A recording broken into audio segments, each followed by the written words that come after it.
اس شیطان کی آواز سن کر حضرت عباس بن عبادہ نے فرمایا اس ذات کی قسم جس نے آپ صلی اللہ علیہ وآلہ وسلم کو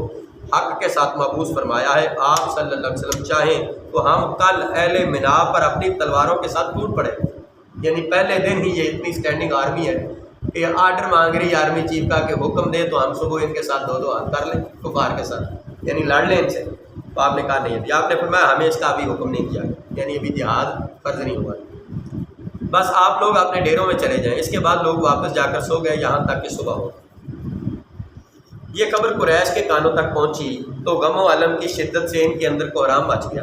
کیونکہ اس جیسی بیعت کے جو نتائج ان کے جان و مال پر مرتب ہو سکتے تھے اس کا انہیں اچھی طرح اندازہ تھا۔ چنانچہ صبح ہوتے ہی ان کے روسا اور اکابر مجرمین کے ایک بھاری کم وفد نے اس وعدے کے خلاف سخت احتجاج کیا، اہل یثرب کے خیموں کا رخ کیا اور یوں عرض پرداز ہوئے،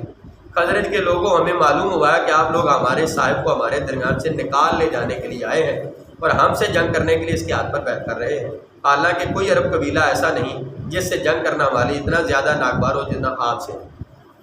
چونکہ مشرکین خزرج اس بیعت کے بارے میں سرے سے کچھ جانتے ہی نہ تھے، کیونکہ یہ مکمل رازداری کے ساتھ رات کی تاریکی میں عمل میں آئی تھی، اس لیے ان مشرکین نے اللہ کی قسم کھا کر یقین دلایا کہ ایسا کچھ ہوا ہی نہیں، ہم اس طرح کی کوئی بات سرے سے جانتے ہی نہیں۔ بالآخر یہ وفد عبداللہ بن ابی بن سلول جو رئیس المنافقین تھا، سردار تھا منافقوں کا، اس کے پاس پہنچا، وہ بھی کہنے لگا یہ باطل ہے، ایسے نہیں ہوا، یہ تو ہو ہی نہیں سکتا، وہ سویا ہوا تھا، سارا کام ہو گیا، اسے پتہ نہیں چلا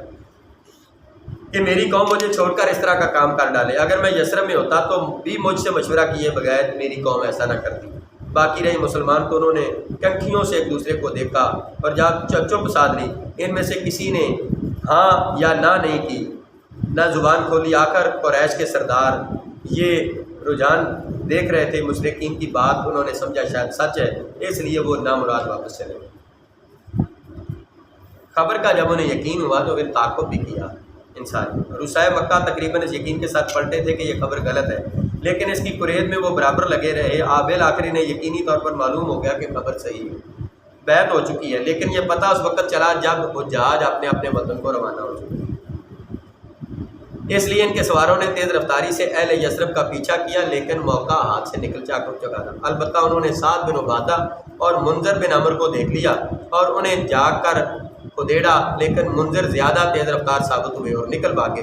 البتہ سعد بن عبادہ پکڑ لیے گئے اور ان کا ہاتھ گردن کے پیچھے انہیں کجاوے کی رسی سے باندھ دیا گیا، پھر انہیں مارتے پیٹتے بال نوچتے ہوئے مکہ میں لے جایا گیا، لیکن وہاں بن مطعم بن عدی اور حارث بن حرب بن امیہ نے آ کر چھڑا دیا، کیونکہ ان دونوں کے جو قابل مدینے سے گزرتے تھے وہ سعد ہی کی پناہ میں گزرتے تھے۔ ادھر انصار ان کی گرفتاری کے بعد وہاں مشورہ کر رہے تھے